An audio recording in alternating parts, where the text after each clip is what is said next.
Hi అండి. ఈరోజు మనం తెలుసుకునేది ఏడుపాయల వనదుర్గ భవానీ ఆలయం గురించి.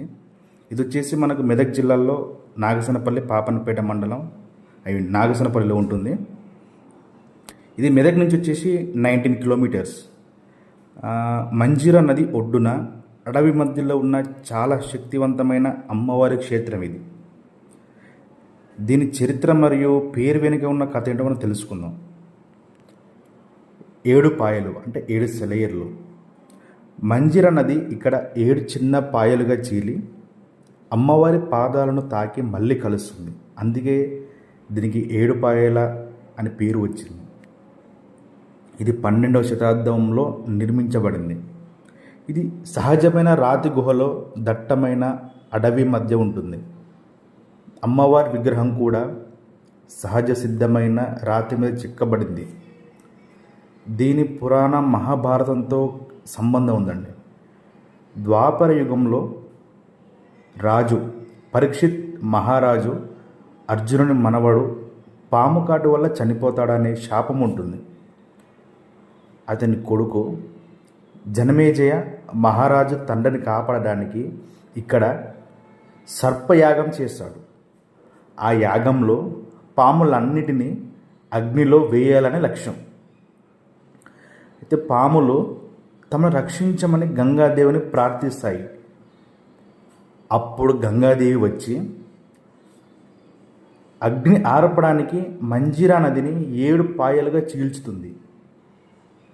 ఆ 7 పాయలు అమ్మవారి పాదాలను తాకుతాయి. అందుకే ఈ ప్రదేశానికి 7 పాయలనే పేరు వచ్చింది.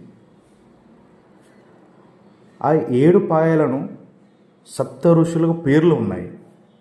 ఆ పేర్లు వచ్చేసి వశిష్ఠ, జమదగ్ని, విశ్వామిత్ర, గౌతమ, భరద్వాజ, ఆత్రేయ, కశ్యప. స్థానికుల నమ్మక ప్రకారం యాగం చేసిన వాళ్ళు ఇప్పటికీ నల్లగానే ఉన్నాయని అంటుంటారు. అంతేకాకుండా మనకి ఈ ఆలయకు ఒక 3 ప్రత్యేకతలు ఉన్నాయి. ఈ వనదుర్గ అనే పేరు ఎందుకు రావడం జరిగిందంటే అడవి మధ్యలో ఉండటం వల్ల అమ్మవారిని వనదుర్గ భవాని అని పిలుస్తారు. అదేవిధంగా వర్షాకాలంలో మంజీరా నీరు ఉధృతంగా వచ్చి అమ్మవారి పాదాలను తాకుతుంది. కొన్నిసార్లు మొత్తం ఆలయంలోకి నీరు వచ్చినా విగ్రహానికి మాత్రం ఏమి కాదని భక్తుల నమ్మకం.